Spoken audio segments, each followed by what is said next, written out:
Welcome to That's Good for Footy.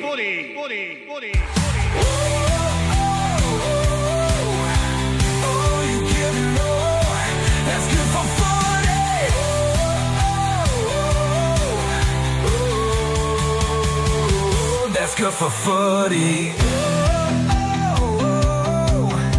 This is what you pray for. Every night and every day for.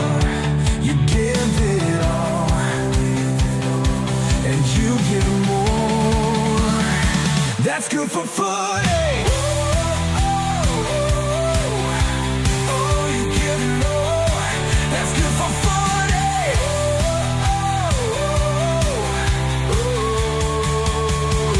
That's good for footy. Good evening, hello. Welcome everyone, how are you all? Nice to see you. Welcome along to the Mulgrave Country Club and welcome along to Essendon tonight. It's wonderful to have you all here. Who's excited to meet these two boys? They're at the back, a little bit of trepidation, I'm sure, especially for one of them. But they're very excited to come out here and meet you all. So when they do come out, do that thing that you really love to do and make them feel welcome, all right? Let's do this first. Welcome to That's Good to Footy, the family live and interactive footy panel show. This is where the fans meet the players and the players meet the fans. The shows are for the passionate supporters. This is for you guys, all righty? I'm ready, let's go. Essendon show, June the 11th, 2025. Please welcome to the show. He is our first panellist. He was born on the 7th of March 2005. He's played a total of 12 games and he's kicked a total of 6 goals. He made his AFL debut this year, and when he plays for the Essendon Football Club, he wears the number 10 on his back. That's right. Could you please welcome to the stage, Isaac Kako. See the bombers fly up to win the premiership flag. Our boys who play this grand old game are always striving for glory and fame. See the bombers fly up. Very nice.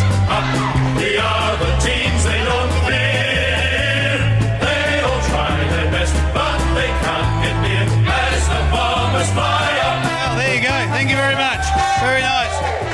That must feel pretty good, walking out to that. Yeah, it feels very good, very good. Good to see you all. Thank you all for coming. There you go, huh? Very nice. All right, let's get our second panellist out here. He was born on the 14th of July in 2005. He's got a birthday coming up in a month. He has played a total of 22 games and he's kicked a total of 23 goals. He made his AFL debut in 2024. And when he plays for the Essendon Football Club, he wears a number 30 on his back. That's right. Please welcome to the stage, Nate Caddy. See the bombers fly up to win the premiership flag. Our boys who play this grand old game are always striving for glory and fame. See the bombers fly up. The other teams they don't fear. They all try their best, but they can't get near as the bombers fly up. Wow, there you go. Good on you guys. Wonderful. Thank you, everyone. Thank you very much. Nate, you must feel wonderful when you walk out to that. Yeah, absolutely. Love seeing Scotty down here, and yeah, it's good. It's good.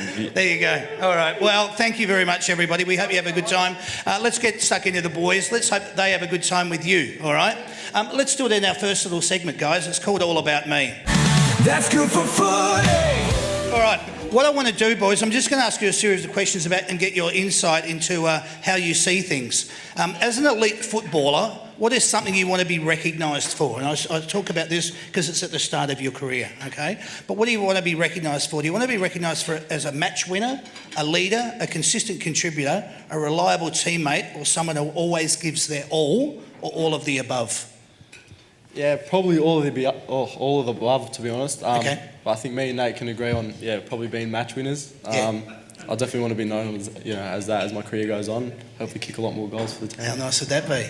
Yeah, I agree. I think match win would be pretty nice, but also within my teammates and the team, I'd love to be a reliable teammate. It's probably a good thing as well. If all my teammates can rely on me and they know that they're going to get from me every week, then I'll be a pretty good player. So hopefully that's what I can leave behind, and then for the fans, I can also be match winner and a bit of a good player, I guess. Yeah.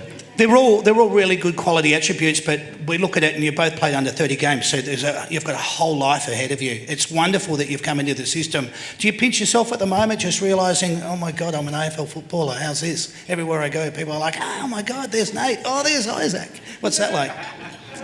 Yeah, obviously, yeah. It's like to us, we went to school together 2 years ago, and then now we're talking to 100 people, thinking we're just normal people, but yeah, I guess we kick a footy around and we're not too bad at it. So it's a bit of a pinch me moment, and like on the weekend, it didn't even feel like it was a big game. Well, obviously it was, but it was 80,000 people there because we've played in so many big games already. So how good's that? we're getting, I feel like I'm getting used to it, which is good, and I'm sure Isaac's getting there too. Yeah, good on you, boys. I really love to hear that. Tell me, who impresses you the most down at the club with their work ethic, and obviously their professionalism and mindset? Probably the captain. Yeah, Zach Merritt. The way he goes about it every day, you can just see how he's a leader, and I think. He's the captain because of his actions. Yeah. Not as much as talk. Like doesn't talk too much, but the way he leads is through his actions and his professionalism.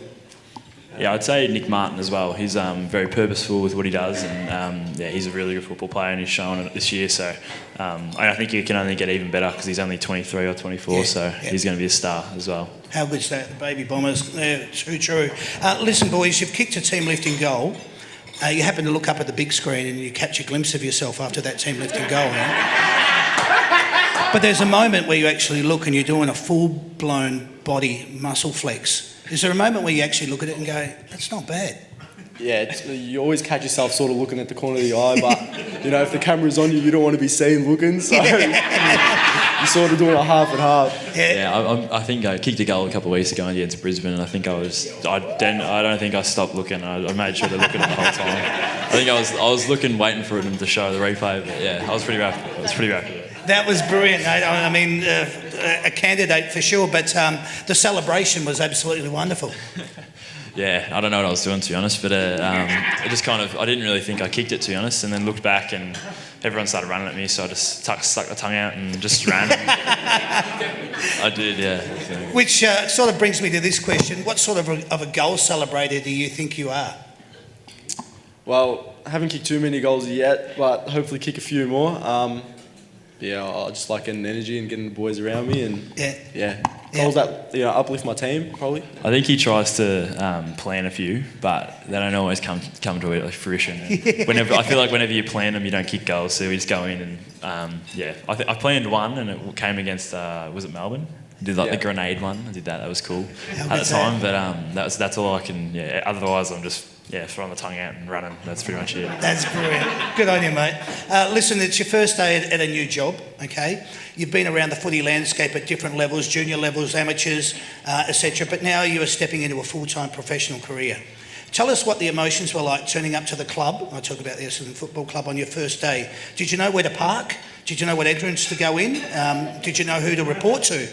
Were you early or were you late? And who greeted you first and how excited were you? There's a multitude of questions in there, but... I think for me it's a bit different to Nate because I've been around the club since I was 13 years old. Yep. So I sort of knew the place. It was like my second home already. So walking into the club, knew where everything was and knew all the boys already, which was pretty good, knew the staff. It was pretty cruisy for me. That's great. Yeah, I was a bit different. Obviously, I was had no clue what I was doing, and it was right after I got drafted, and we'd just been to Crown Casino the night before, right after the draft. So I was a little bit average, but then came in and met all the boys, which was nice, and they were really, really good to me, and moved in with Nick Hind at the time, which helped me as well. Which good. Yeah, you sat at home, but I moved in with him for a bit, and he showed me the ropes, which was good. Tell me this though, guys. It is you've turned up. You're about to become an AFL footballer for the Essendon Football Club. Were you early or were you late? I was definitely about half an hour early. I reckon. Nah, I reckon I probably was early for my first time, but I reckon my first month I was probably late a couple of times. I've gotten better. Nate's never early to train. I'm gotten better at it now, but early days I was a bit questionable. Yeah, okay, all right. Tell me, boys, do you watch a lot of footy? And if you do you watch it with the sound up or down? Depends on who's commentating. Yes, it does. Yeah. I won't ask you to name names, but yeah, that's okay. Some certain woman. Yeah. Callie. Joking. Callie Underwood. She's. Yeah. I'll watch footy. Depends how we go on the weekend. I feel like if we win, then I'm a bit more open to watching the footy on the weekend. But if not, then don't even bother. Do you watch a lot of football though? Personally? If we win, yeah. No, I'm talking about just other clubs. Do you watch a lot of football? Yeah. Okay. Yeah, here and there. But it's mainly Essendon stuff that's where your focus is. Nah, so if we win, I'll watch other footy games. But if we don't, then I'll just try and disconnect from the footy. There you go. All right. Good to have those options. Very nice. Tell me, there's so many options out there, all right, to get your footy fix. I think there's a show called Players, and I'm not even sure about that.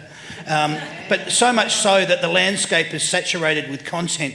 How do you decide what you take in, watch, read, or listen to?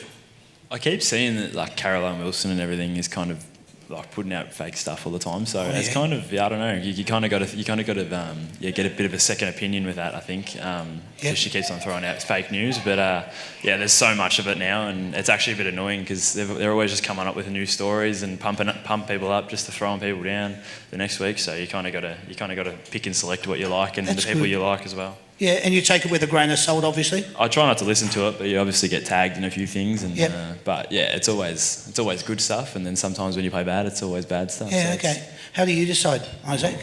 Yeah, a bit of the same. Like you can't help but see a few things, but you just got to not let it affect you, and people have their opinions, and that's okay. And if you play good, then people are pumping you up, but if you play bad, then they're not, and that's just the way the game is. Exactly. How much do you remember about your first game, the lead up to it, the night before and the morning of? Tell me what it was like, your first game. Yeah, mine wasn't too long ago. So, the night before was definitely... I actually wasn't as nervous as I thought I'd be, which was good. But morning of, just treated it like another morning and rolled into the MCG like I've been there before and just ran out onto the ground and luckily to kick the first goal of the game. So I felt pretty good. Can I just ask you? There you go. Can I just ask you in relation to nervousness? Was there any anxiety of the morning? Nah, to be honest, there actually wasn't. I feel like, I put in the body of work in the pre-season. Good on you, mate. That's a great answer. Yeah, well done. Yeah, I was Dreamtime last year, around 11, so I had to work a bit for mine, play a bit of AFL, which was hard, but got there in the end. It was actually my first night game that I'd ever played, and I was a bit nervous, so I came up with this really good plan that I'd go to sleep at like 4 a.m. so that I could go and sleep all day because I knew I'd be nervous for the day and I'd get up to nothing. So I woke up at about 2:30 in the afternoon, get ready like I would for a normal game, and then rolled into the game, which was at like 7:30. So I tried to replicate what it would be like for like a 1:30, 2 o'clock game, just because I slept from like 4 till 2. Yeah, how's that? It worked. It worked for me the first time, and then I was absolutely stuffed for them. Because I tried to go to training the next day, and I was tired and probably rocked up late as well. So it was. There you go. Sorry, there's Santa I thought it out was there. Scotty. Probably was. Need to ask you this: before a big game, do you like your own space? Are you nervous, anxious, talkative? Or are you just quiet and just like to go through your routine? What sort of a guy are you? No, I'm pretty quiet. I just go through the motions and I'm just waiting for the first warm-up, to be honest. Just walk around, try to find something to do. Yep.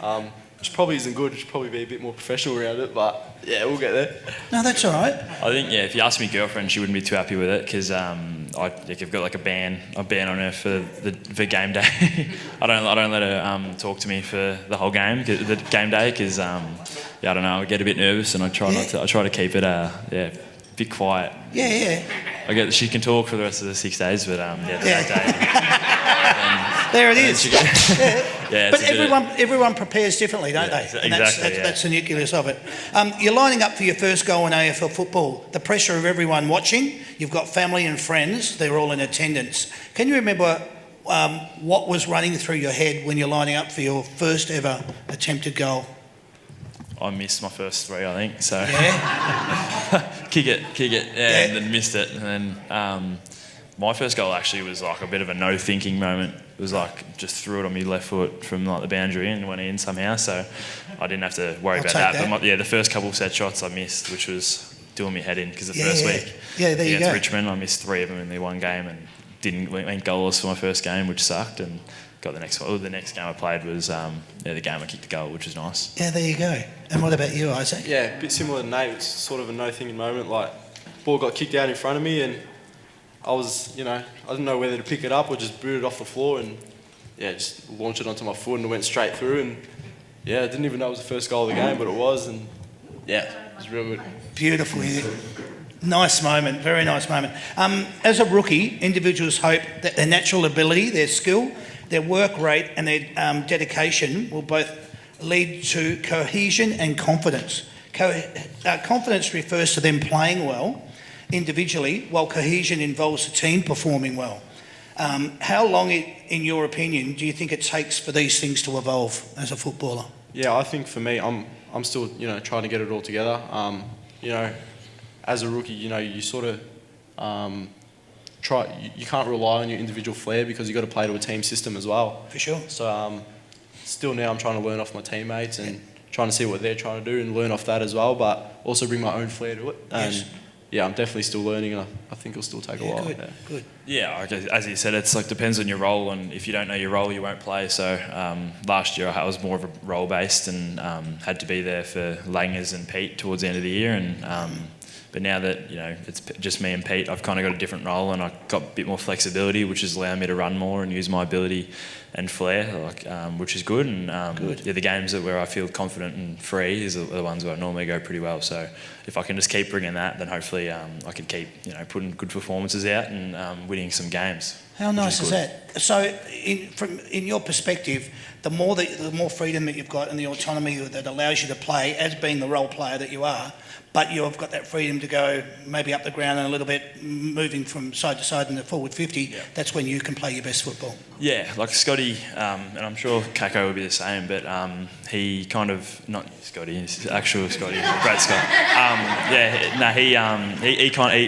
He told me that he picked me because of the individual flair and the skill set I had and instincts I had as a player. So he said this year that he wanted to show my instincts better and just play, go out there and play and be in the right spot. But then from there, just show my instincts and do stuff that some people wouldn't think to do, and sometimes they work, sometimes they don't. And if they don't work, then sometimes they look bad. But he's kind of got that flexibility with me and trust me that I'll work it out and figure it out in the end, which is good. That's great. I love that answer. Very well done.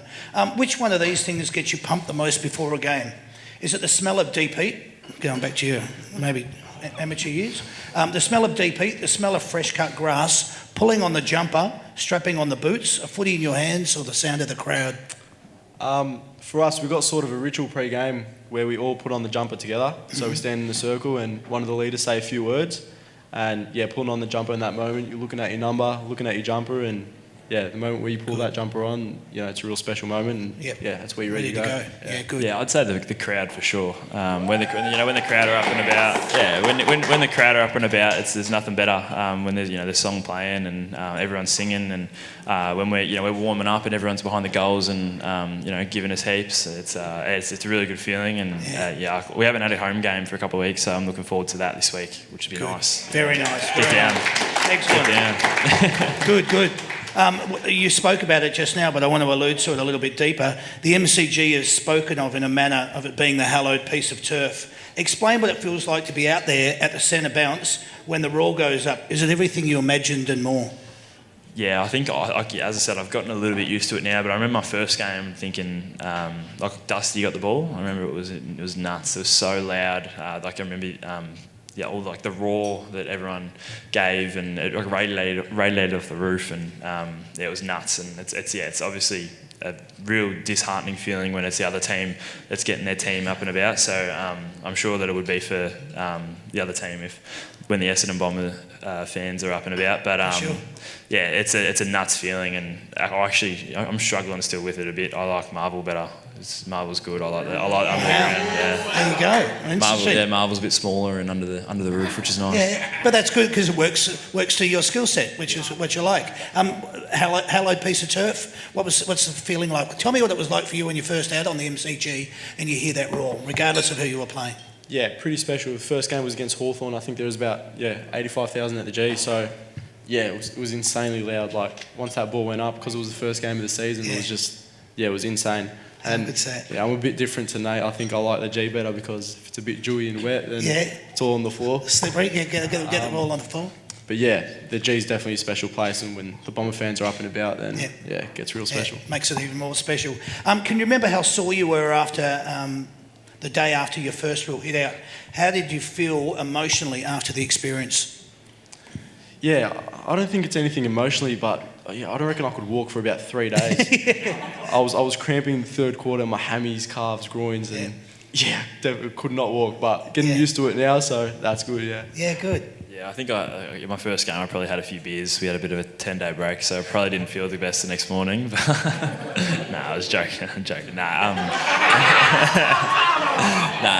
So that was but yeah, now I've gotten better at it now, and you kind of we've got heaps of rehab routines that we do go through, and I feel really good coming into most games now, which is nice. Good. What was growing up like for you? Tell us a little bit about your family, all right? Tell us about your childhood, something that we wouldn't know from either Wikipedia or stalking you on social media. Grew up with 4 siblings. So I lived in a house of 7 with about 3 rooms, so it was a bit tough. I'm the youngest of 5, 2 brothers, 2 sisters. Okay.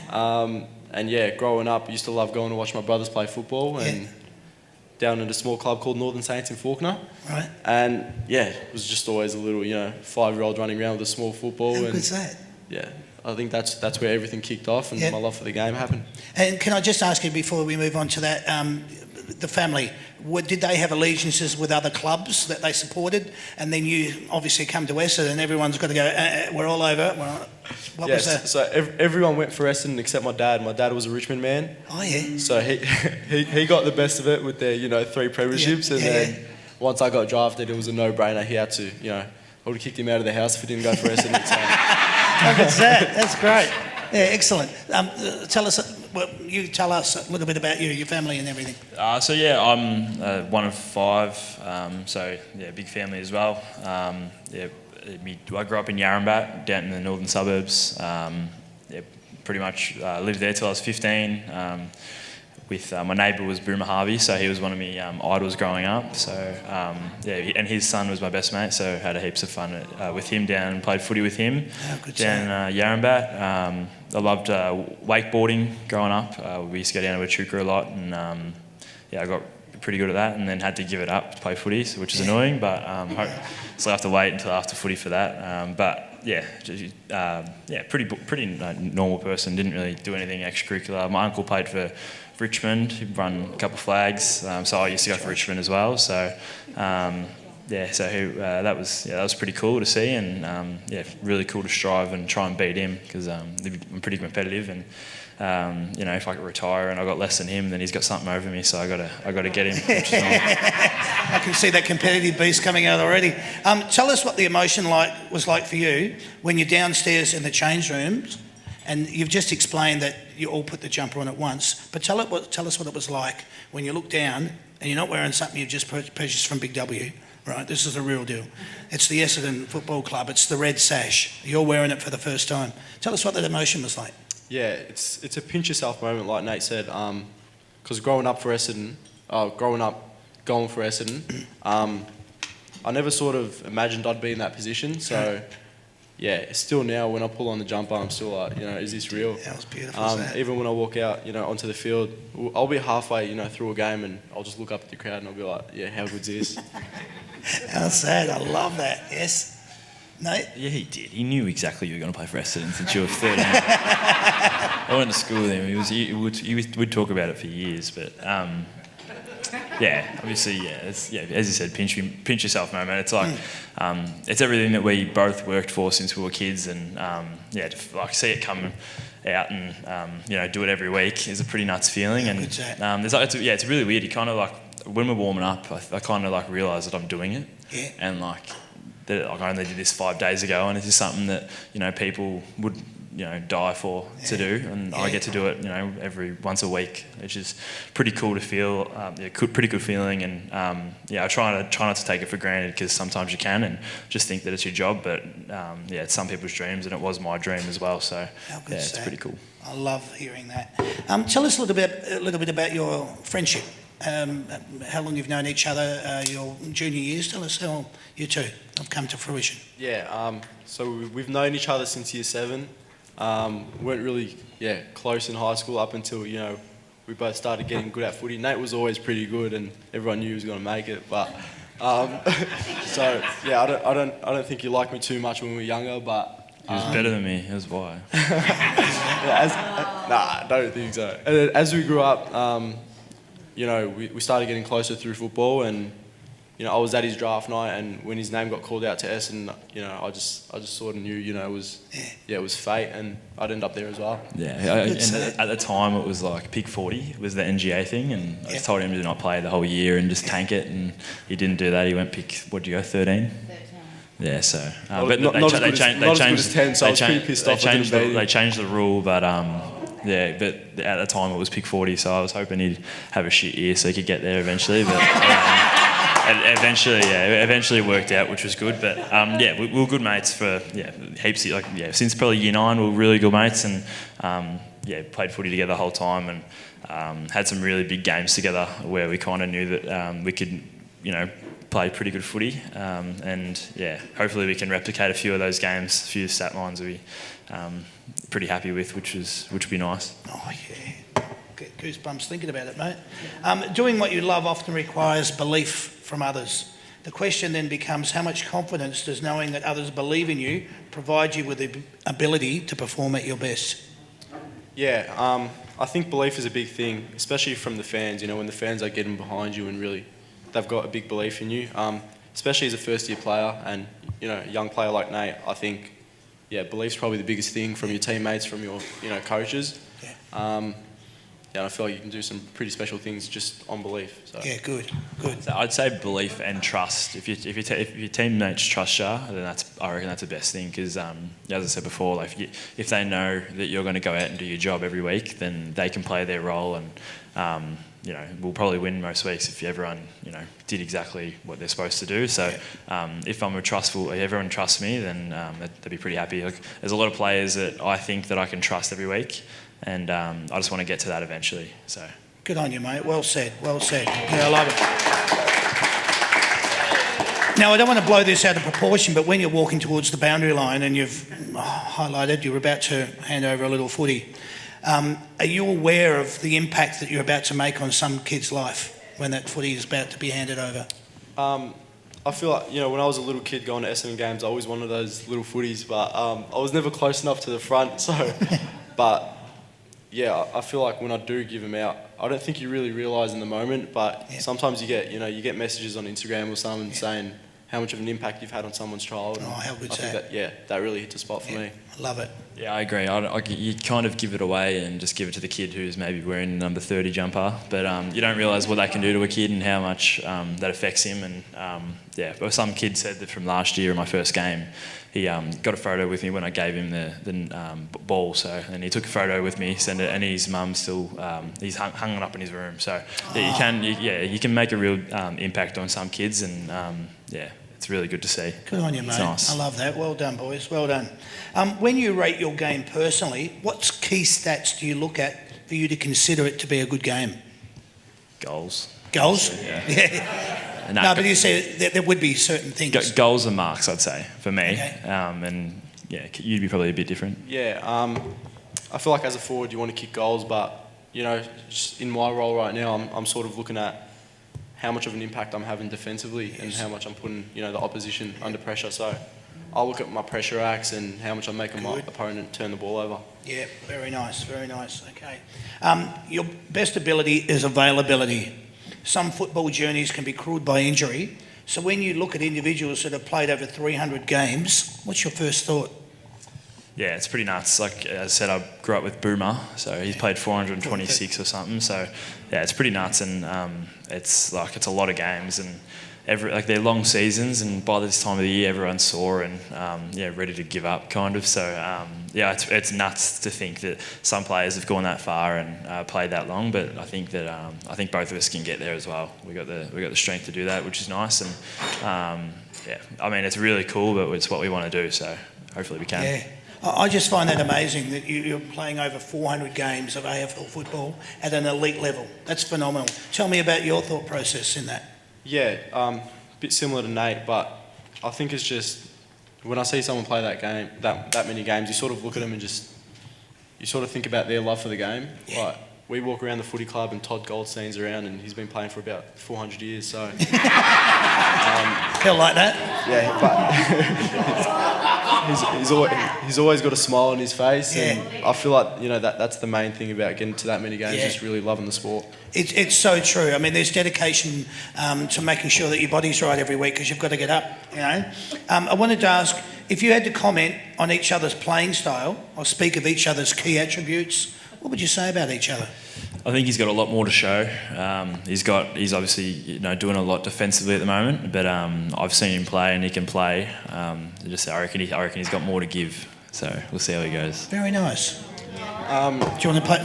You can repay the compliment here. Yeah, definitely a bit similar to Nate. He's shown a bit, but I think he knows as well that he can do a lot more. I think we're yet to see him, really sit on someone's head and take mark of the year. He might have done goal of the year this year, but hopefully he can get up and maybe he can win the double. So how good would that be? Yeah, very nice. Well said. As fans, we watch the pre-game rituals and the warm-up routine. It all happens in the locker room prior to the games, and there's always a lot of handshakes. There's a bit of bum and back slaps, encouraging embraces. How does all that make you feel personally? I think it's obviously a good thing, and when everyone, before we run out, everyone's, giving you hugs and that, it's good, and makes you feel more connected to the team, and it's a really tough game, and we're all kind of going out to, we try to think of it as going out to war, and when we're going out, if we're going to go do that and put our bodies on the line, we want to make sure that everyone in the team has got our back, and if everyone has our back, then we can go into contests and not worry about what happens and go hard as possible. So that's one of the biggest things. If we're all connected, that's when we can really gel and win games, which is nice. Good on you, mate. Lastly, I wanted to ask, I've only got a couple more questions here. Thursday, Friday and Saturday night games, they're all prime time viewing times. You play your best, but you also want to look your best. Are there certain individuals down at the club that go that little bit extra? And I speak of ones that maybe get a new haircut, maybe get a new headband, maybe even a tattoo. What's the rules when it comes to deodorant, aftershave and cologne? Yeah, I think Nate spends a bit too much money on his aftershave, so Nate's always trying to look good, and he looks pretty good on TV, so you can't get past it. There you go. Where do I go with that, he says? I get a haircut every week. I can't really deny that one. Yeah, he's the same. He spends that much money on it as well, so it's not just me. But I've got the peroxided hair and stuff, and I'm trying to hide the fact that I'm a redhead. So there's nothing wrong with that. I'm not saying there is, but it's a little bit of a tinge. I need to try and I need to cover up. But it's a bit of a. It's definitely me, probably. Me and Ben Hobbs, I reckon. Ben Hobbs spends a lot of money on it. Good on you. Yeah. Well, I like the integrity that comes with the honesty, all right? Last question for you boys. You're in the rooms after the team meeting and the song has been sung. You get the chance to catch up with your mates and family. Tell me, are they advice givers or are they moment tellers? What's generally the conversation? Definitely advice givers. No matter how good I've played, there's always something I've done wrong in there. But no, I know deep down they know I've played well. So we have a bit of a laugh about everything, which is good. Yeah, good. Yeah, actually on the weekend you were speaking to my dad, and my dad was a bit drunk. He went out for lunch and had a few wines and came in, and he was just trying to grab everyone and hug everyone because I almost had to tell him we lost, but it's like we were celebrating a grand final, to be honest. But it's always good. But my family can't only come down when there's a win because there's a better vibes and stuff, and they know that I'm pretty pissed off when we lose, so they don't bother coming down. So but when we win, it's always good, which is nice. That's good though, because that tells me how focused you are. You know, you want to get the best out of your football career. Most players may only get to play, I think the longevity is around about 3 or 4 years. You know, so to extend your career and get the most out of it, that's what your ambition is. So good for you. Enough of all that stuff. Let's get on to the serious stuff. All right. What's better, crunchy or smooth peanut butter? Probably crunchy for me. Crunchy. I have peanut butter in my smoothies, so I'd say peanut butter. Okay, there you go. Where do you keep tomato sauce? Is it in the fridge or the cupboard? Fridge. I don't really mind, to be honest, but either or, I feel like my family just puts it here or there. Okay. All right, let's go with that. What about Vegemite? Fridge or cupboard? It's cupboard, I reckon. Cupboard? Yeah, definitely. Okay, definitely cupboard. Not going personal here, but I just need to know. Are you a pyjamas, boxer shorts or a birthday suit kind of guy when it comes to bedtime? It actually depends, to be honest. If it's cold, I've got a few pyjama pants I wear, which are nice. There you go. From Peter Alexander, but Yep. yeah, definitely not my birthday suit, I'll tell you that. Very nice. Yeah, I'm probably the same. Pajama pants from Peter Alexander, but yeah, once I get into bed, I just take them off, so it's just boxes. Yeah. Yeah, good on you. Nice name drop. Expect something in the mail. Need to know, do you prefer the aisle or the window seat on a plane? Window, yeah. Window? Yeah, I don't like getting up during the flight. I get all antsy. I'd rather just sit there and cop it and get it done. Well, that's nice. Most flight attendants would love you because that means you're not getting up and down and walking up and down the aisle, so that's good. Isaac? Yeah, I'm definitely. I think because I'm so small, they keep putting me in the aisle seats on our flights. So. Okay. The window seats. Yeah. Yeah, I probably like the window seats as well. You get to look outside. Yeah. When we flew to Brisbane, it was pretty good. It was a good view. Okay, nice. And you can squeeze through past the drinks cart, so that's fine. Do you sit in the front or rear of the bus? I'm more front, yeah. More front? Of the bus. Yep. Depends on what year level you are. You got to. Oh, yeah. Yeah. At parade, there's a bit of a hierarchy. It's the year Yes. 7s at the front, and then as you get older, you get There you further go. and further to the back. So. Hence the reason I asked the question. Well done. Favourite month of the year and why? That's a tough one. Nah, December. December's cool. I like it. Yeah, there's Christmas and New Year's for sure, and we get a couple of weeks off, which is nice. Good on you, mate.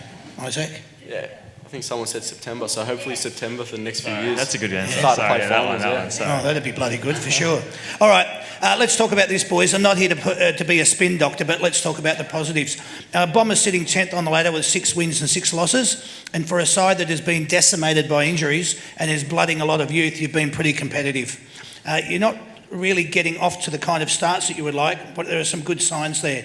You have beaten 6 out of the bottom 9 sides. But I've witnessed some good ball movement at stages, so you know it's there. It will always come back to personnel out on the park, continuity and cohesion, both within the playing group and the system and the game plan. Your last 2 losses have been honourable losses, going down to Brisbane, let's not forget that they were premiers last year, by just 3 goals, and the Blues most recently by just 8 points. No. We're not here for comment, but we appreciate it. Missing from the side, now bear with me, this is where some of the truth lies when it comes to continuity and cohesion.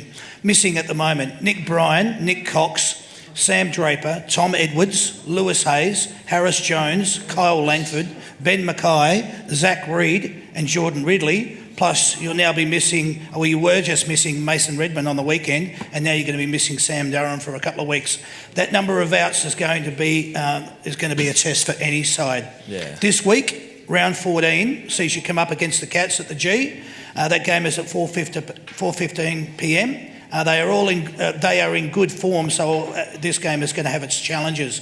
Out of everything that I've just mentioned there, with the players that you've got out, the personnel that are not out in the park, it's going to be difficult to get cohesion and continuity into the game plan, isn't it? I think so. Like you named probably, is it 13? Yeah.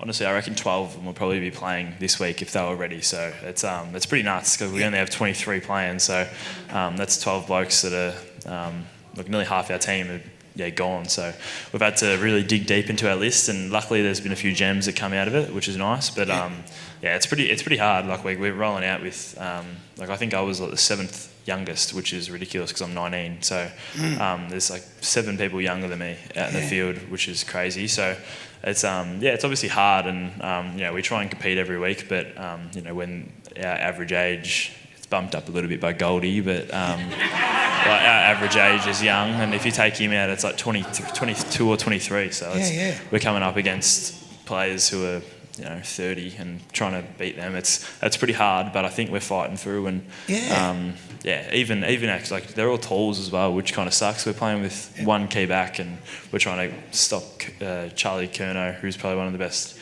key forwards in the comp, and on the other end, it's me and Pete versus 4 key backs. So it's pretty hard, but we're trying to fight through. And good. Against Brisbane, we really had them. We just started slow, and then on the weekend we were down by like 40 points in the first quarter, and then lost by 6 points. So it's 8 points, whatever you said. So it's credit to the new boys that are coming in and playing their roles. But it's obviously tough to see a lot of those players and a lot of leaders out as well. There's Exactly. And that's why I say I'm not trying to be a spin doctor, but the truth is there. But there's a lot of good system-based playing that you see, and the role players are having to step up. Everyone knows the role they come out. As you said, if you're not playing your role, you're not going to be playing. You'd be seeing a lot of positivity coming out of what you're witnessing. Yeah, I think that's a thing Scotty always talks about. He brings players in when they are ready through VFL form. And obviously everyone who's come in has had an impact. Obviously we're missing personnel, but everyone that's on the field is capable. So, and I think we have showed fight in the last 2 weeks. And I think another thing we talk about is you talk about honourable wins, but we don't want to lose games of football. No matter who it's against, whether they're good or not. But I think it's comforting that even in a loss that you gave your heart and soul. And you walk off the ground arm in arm. You're not walking off with your heads down. People aren't burning scarves and throwing memberships over the fence. It's not like that. So there's a lot to look forward to. And when you get that personnel back, the continuity with the younger group, you're going to have depth. And that's really something to look forward to. Yeah, of course. Like post-buy, I think we get a lot of players back. So there's going to be some really good players we'll miss out, and that's a really good problem to have. Isn't it? Like we had last year. Me and Archie Roberts had to really work for a debut and to work to keep our spot. So there's going to be a lot of blokes who are going to have to really fight for this spot. But that's a good problem to have. There's nothing wrong with having people who are fighting for a spot. But at the moment, there's not really anyone to really push us out. So it's not good at the moment. But as people come back, we'll have a really good end of the year because everyone will be fresh as well. So they can almost think of it as a bit of a break towards the end of the year and make a bit of a run, which would be nice. Yeah, exciting times ahead. Boys, all I wanted to say is these things are really important. First of all, good luck, but enjoy your footy, okay? Could you please put your hands together for them, ladies and gentlemen? That's good for footy. Well done, Gats. Love it. That's good for footy. All right, so here we go. Your questions start now, and what's going to happen, the boys are going to keep score for you. Here we go.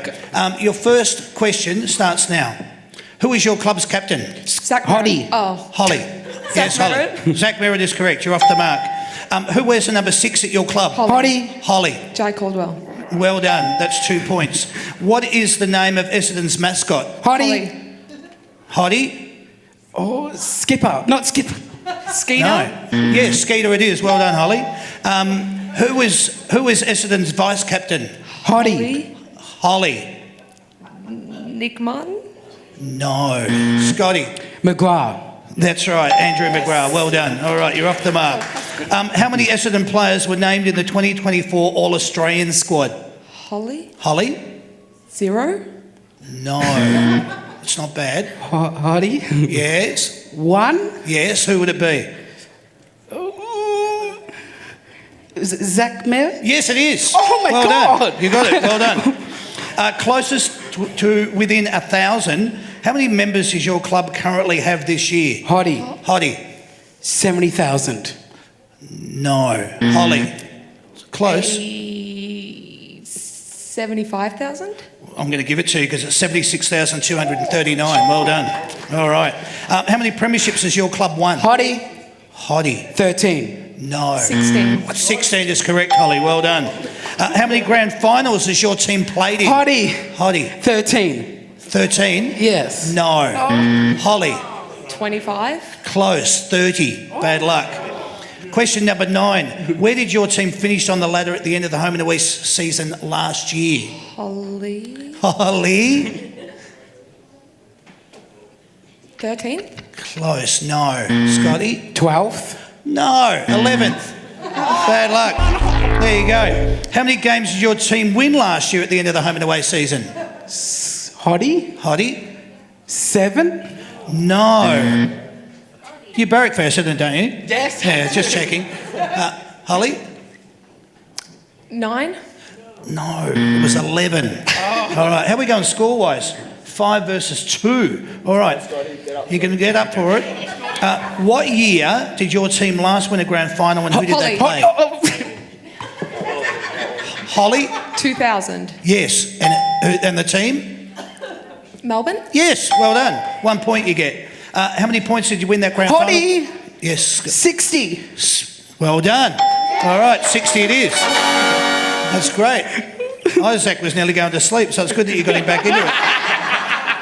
Who won the Norma Smith medal in that grand final? Holly. Holly. James Hurd. Yes, well done. This is for 2 points, Scotty. Hottie, you can catch up if you can. Yeah. Who was your club's leading goal kicker in 2024 and how many goals did they kick? Hottie. Hottie. Was Carl Langford. That's correct. That's 1 point. How many goals? 37. No. Holly, you can steal the points. 39. No, it was 43. Bad luck. So 1 point to Hottie. Only 2 questions to go. This one is a multiple choice question, so wait until I read out the entirety of the question. Yeah. Who has captained the Essendon Football Club the most out of these 3 players? A. Dyson Heppel, B. Jobe Watson, or C. James Hurd? Scotty. Holly. James Hurd. James Hurd is correct. Well done. This is nearly a walk away. What do we got? Score versus 8 versus 4. What was the name of the ground that your club played at from 1922 to 1991? Holly. Holly. Windy Hill. Perfect. Spot on. You know more than Scotty. Well done. We have a winner. That was brilliant. Well done, Holly. That was absolutely fantastic. Hey, Scotty, you don't go home empty-handed. We're going to give you an inflatable football. Oh, sweet. And a little football, all right? Because someone always wins something that's good for footy. And Holly, you were fantastic. So what we're going to do for you, I'm going to give you a $100 hamper voucher at Hamper World, right, which is one of these. You get the chance to go to their store, which is located in Brunswick, and pick up one of these for yourself. All right? Congratulations. Well done. Thanks, guys. Thanks for playing.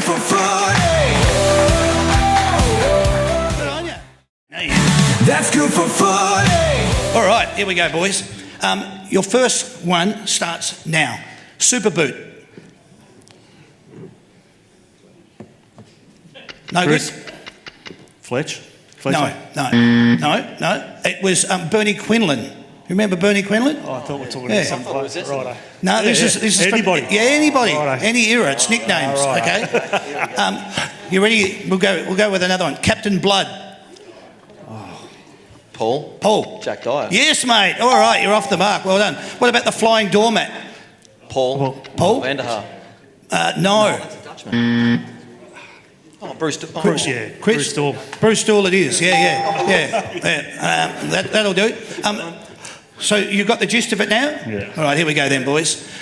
Diesel. Paul. Greg Williams. Yes, well done. You're off. Plugger. Paul. Tony Lockett. Yes. The King. Paul. Yes. Wayne Carey. Yes, all right. Lethal. Paul. Chris. Paul. Lee Matthews. Lee Matthews, yes. Well done. Hungry. Chris. Yes, Chris. Hungry. Bald-headed Richmond player. Kevin Bartlett. Yes, mate. Well done. All right. What about the Kid? The Kid. No takers? Dermot Burton. Okay. What about Dipper? Chris. Paul? Dermot Burton. Oh. No, mate, unfortunately. Robert DiBiomenico. That's it, mate. All right, well done. What about Sticks? Paul. Kernahan. Sticks Kernahan. Yeah. Stephen Kernahan, well done. What about the Flying Dutchman? Chris. Oh, Chris. Vanderhaar. Yes, well done. Number 18. Famous. Yep, there you go. The flea.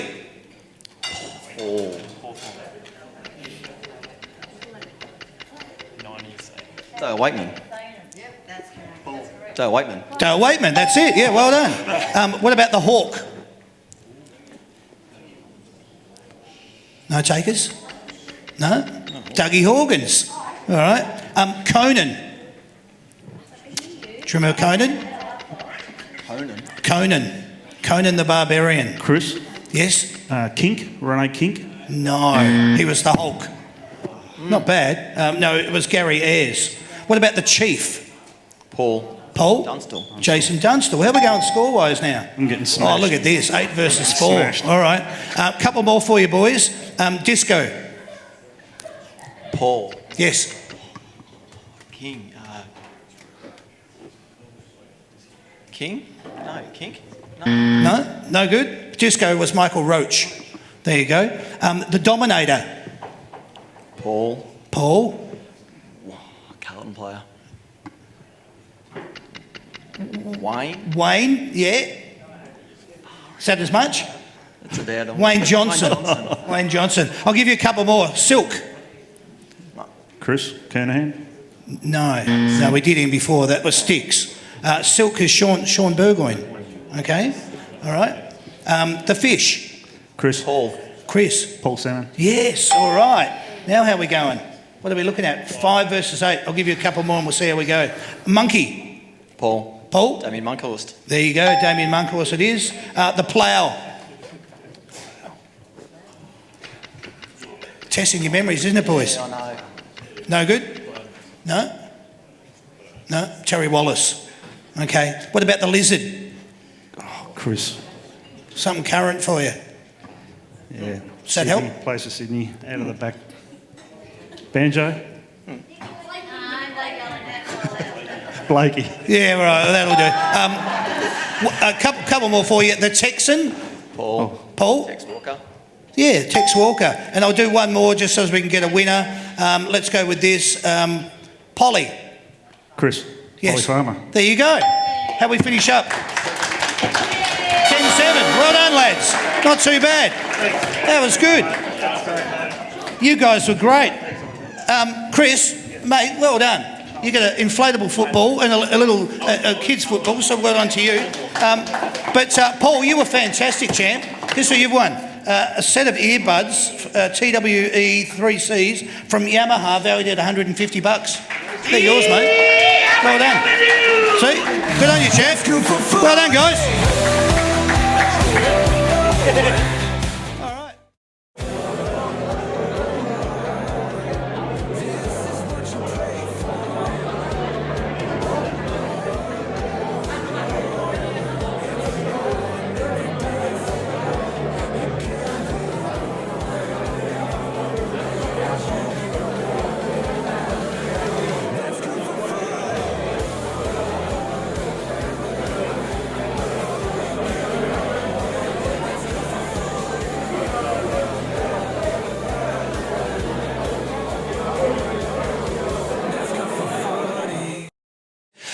I just wanted to say, if you've enjoyed this Essendon show, go away and tell some other people about it. It'd be great for them to come along. I need to let you know we've got a couple of other shows coming up. I'm just going to read through them quickly. We hope that you will tell others about it. Our next show is on June the 18th. Which is going to be a Western Bulldogs show. That's live from the Italian Sports Club in Werribee. Joining me on the panel is going to be Ed Richards and Bailey Dale. Then on June the 25th, we've got a Melbourne show. We're yet to confirm where the venue will be, but at the moment we've got Clayton Oliver and Bailey Fritsch locked in for that one. Then on July the 2nd, we're back here. We're doing a Popular Demand show with Collingwood's Beau McCreary and Will Hoskin-Elliott. That would be back here at the Mulgrave Country Club. Yep, good on you. Remember, when you're purchasing your tickets, you can only do so through the That's Good for Footy website. That's where you purchase your tickets if you want to come along to any of those shows. What I want to do now, very quickly, I just want you to put your hands together for both the lovely Sandy and Sam, our sound engineer. Thanks, guys. Wonderful. What I also just wanted to point out is that this show's been pretty bloody awesome, but it's been his first time, and hasn't he been wonderful? Right? And Nate's come back for his second time on the show. So what I want you to I'll be do, back. all of you as a collective, please put your hands together for Nate Caddy and Isaac Kako. Truly, so wonderful to have you both come along. Isaac, your first time, how'd you go? What'd you think? Yeah, loved it. You guys made it real good, so yeah, thanks for having me. Excellent. And Nate? Yeah, no, it's really good, and it's credit to you. You made it easy for us, so thank you. Good on you, mate. Well done. Well done. Love it. So that's the boys. We've had a ripper night here at the Mulgrave Country Club for an Essendon show. We hope to get these boys back on again very shortly, right? So if we do an advertisement and a promotion for it, get on board, all right? This has been the That's Good for Footy panel show. My name's Damien. Thanks very much, everyone. We'll see you again real soon. Cheers. Thank you.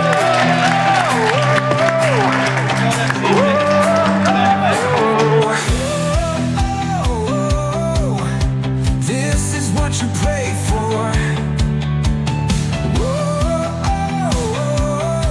Every night and every day for you give it all, and you give more.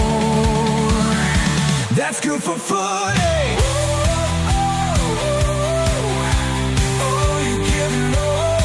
That's good for footy.